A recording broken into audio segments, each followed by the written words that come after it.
Hello hi കൂട്ടുകാരെ, സുഖമാണോ? വരൂ, നമുക്ക് ഇന്ന് പച്ചക്കറിത്തോട്ടത്തിലെ കുറച്ച് വിശേഷങ്ങളുമായിട്ട് മുന്നോട്ട് പോകാം. വരൂ. ഞാൻ ആദ്യം ചെയ്യാൻ പോകുന്നത് എന്തെന്നറിയാമോ? മുളക്. കുറച്ച് പച്ചമുളക് നന്നായിട്ട് പഴുത്ത് നിൽക്കുന്നു കേട്ടോ. 2-3 ടൈപ്പിലുള്ള പച്ചമുളക് ഞാൻ നട്ടിട്ടുണ്ട്. തൊണ്ടമുളകും ഈ ചെറുതായിട്ട് ഇച്ചിരി വലുതായി അങ്ങനെ. അപ്പോൾ നമ്മൾ ഒരിക്കലും നമുക്ക് പച്ചമുളക് മുട്ടത്തില്ല. അതുകൊണ്ട് അങ്ങനെ 2-3 പരുവത്തിനുള്ള പച്ചമുളക് നട്ടു. ഇത് കാച്ച് തീരാറായി കേട്ടോ. കണ്ട, എന്നിട്ട് ഒത്തിരി പച്ചമുളകുകളുണ്ട്. നല്ല വലിയ പച്ചമുളക് കണ്ട ഇതാണ്ടേക്ക് ഒരുപാട് പഴുത്ത് നിൽക്കുകയാണ്. ഇതിലൊക്കെ കണ്ട, ഇങ്ങോട്ട് നോക്കി എന്ത് പച്ചമുളകെന്ന് കണ്ട, ഒത്തിരി ഉണ്ട്. ഒരുപാട് നാളുകൊണ്ട് കാച്ചുകൊണ്ടിരിക്കുകയാണ്. ഞാൻ ഇഷ്ടം പോലെ പറിച്ചുകൊണ്ടിരിക്കുന്നുണ്ട്. നല്ല പോലെ പച്ചമുളകാണ്. അപ്പോൾ ഇതിലൊക്കെ കണ്ട, ഇത് ഒക്കെ ഏകദേശം കാച്ചു തീർന്നു. ഇതിലുമൊക്കെ പഴുത്ത് നിൽക്കുക. അപ്പോൾ ഇതെല്ലാം കൂടെ ഞാനൊന്ന് പറിക്കട്ടെ.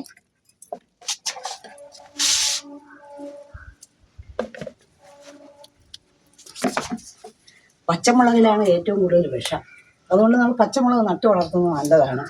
അതുപോലെ നമുക്ക് എപ്പോഴും എന്ത് കറി വെക്കണം, പച്ചമുളകിലാണ് കൂടുതൽ വിഷം കളിക്കുന്നത്. എന്താണെന്ന് വെച്ചാൽ അത് പെട്ടെന്ന് കേടാവാതിരിക്കാൻ അവർ ഒത്തിരി വളപ്രയോഗം ചെയ്യുന്നത് പച്ചമുളകിലാണ്, രാസവളം. അത് കാരണം നമുക്ക് ഈ പുറത്തേത് വിശ്വസിച്ച് പച്ചമുളക് വാങ്ങാനേ പറ്റത്തില്ല. അത്രയും ഞെട്ട് പഴുത്ത് ഉടൻ അങ്ങ് പോകും. ഇത് പച്ചമുളക് എന്ന് വെച്ചാൽ അങ്ങനെയൊന്നുമില്ല, എത്ര ദിവസം വേണം നമുക്ക് വച്ചിരിക്കാൻ സാധിക്കും. ഇവിടെയൊക്കെ ഉണ്ടായിരുന്ന മൂടുകൾ കണ്ട് ഇതെല്ലാം കാഴ്ച കഴിഞ്ഞു. വേണ്ട, ഏകദേശം കഴിഞ്ഞു.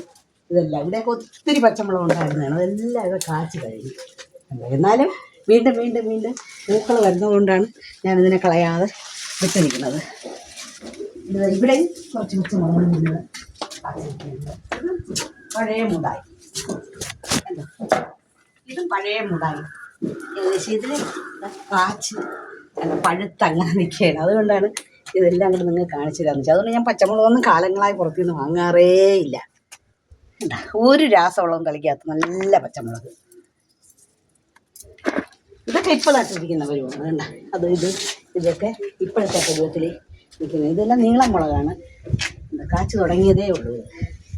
പിന്നെ അങ്ങോട്ട് പോയി അവിടെ നിന്ന് കുറച്ച് സാധനങ്ങളൊക്കെ അടർത്തും. ഈ പയറെല്ലാം കണ്ടോ, ഇതെല്ലാം കാച്ച് തീർന്നു തുടങ്ങി. അതാണ് ഇലയൊക്കെ ഇങ്ങനെ പഴുത്ത് പുള്ളി വീണ് തുടങ്ങി. ഇനി ഇതിനെ കടർത്തിയെടുത്തിട്ട് ഇതെല്ലാം മാറ്റിയിട്ട് ഇവിടെ വേറെ കൃഷി ഞാൻ ചെയ്യാൻ പോവുകയാണ്. അതുകൊണ്ട് ഈ പയറെല്ലാം അടർത്തിയെടുക്കാം. വലുതും ചെറുതും നോക്കണ്ട, എല്ലാം അങ്ങ് അടർത്തിയെടുക്കാൻ പോവുകയാണ്. പയറിനെ പിഴുതൊക്കെ വേറെ ഇവിടെ അടിച്ച് നടണം. ഒരു പരുവായി കഴിയുമ്പോൾ നമ്മളങ്ങനെ പിഴുത് മാറ്റുന്നതാണ് നല്ലത്. പിന്നെ നല്ല നല്ല പയറുകൾ കിട്ടത്തില്ല. കണ്ടോ, ഇതുപോലുള്ള ഒരുമാതിരി കൊല്ലി പയർ കണ്ടോ, ഇങ്ങനത്തെ കിട്ടത്തുള്ളൂ. അതുകൊണ്ട് നമ്മൾ ഇനി ഇതിനെ പിഴുത് മാറ്റണം. മാറ്റിയിട്ട് ഇവിടെ വേറെയാണ് നടാൻ പോകുന്നത്.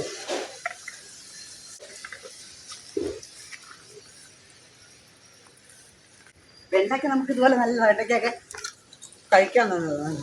സാധാരണ കൃഷിയൊക്കെ ചെയ്യുമ്പോൾ ഞാൻ ഇവിടെ വന്ന് വെണ്ടയ്ക്കയും തക്കാളിയും ഇതൊക്കെ പറിച്ച് കഴിക്കാറുണ്ട്.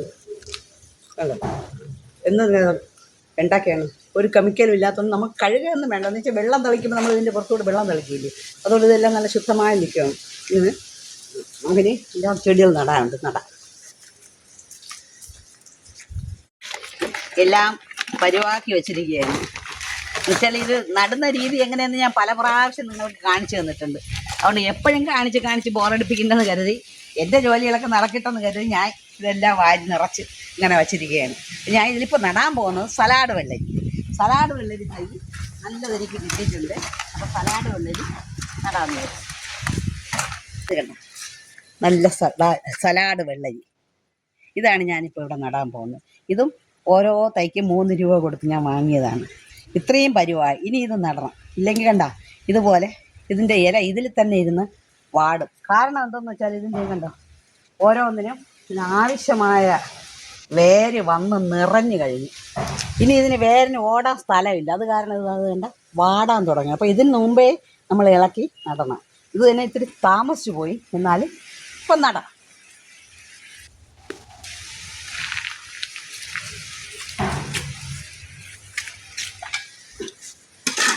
കുറച്ച് മേൽവളം കൂടെ ഇട്ടിട്ട് നടാം.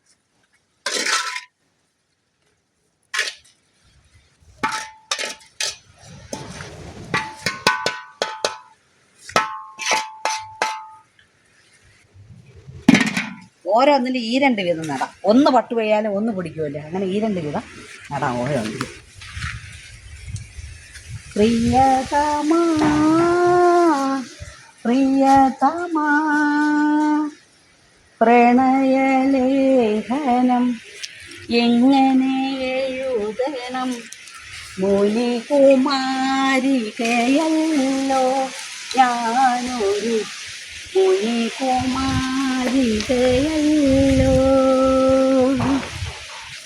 പ്രിയതമാ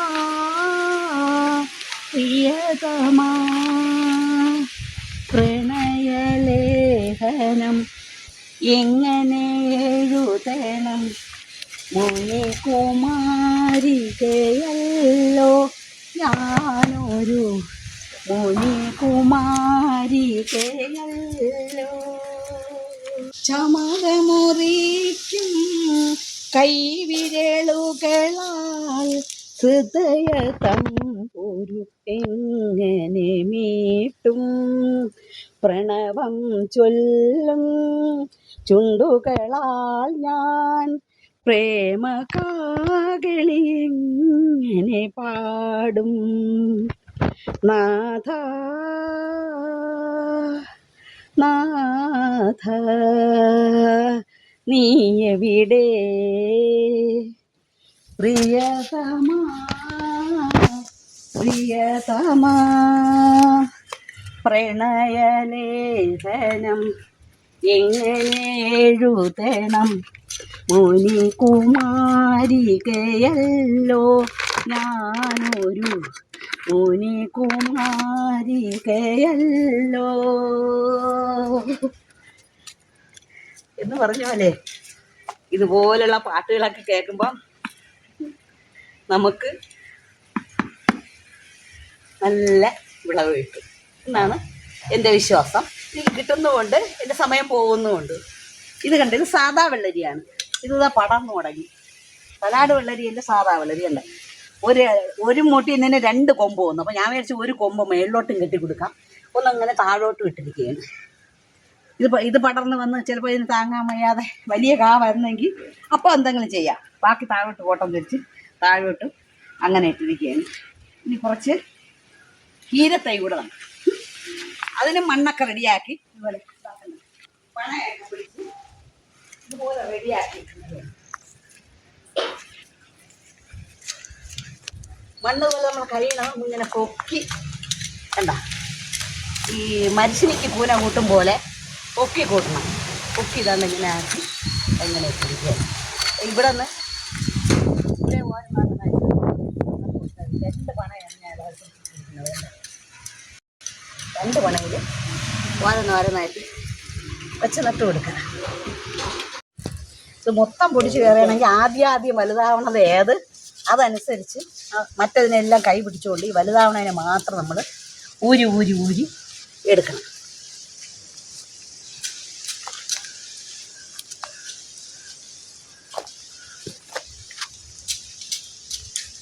ഇങ്ങനെ നട്ടിട്ട് നമുക്ക് ഈ പണയെന്നൊന്നും ചെല്ലും കീര വാങ്ങേണ്ടി വരില്ല. ഇവിടെ നിന്ന് നമുക്ക് ഇഷ്ടം പോലെ കീര കിട്ടും.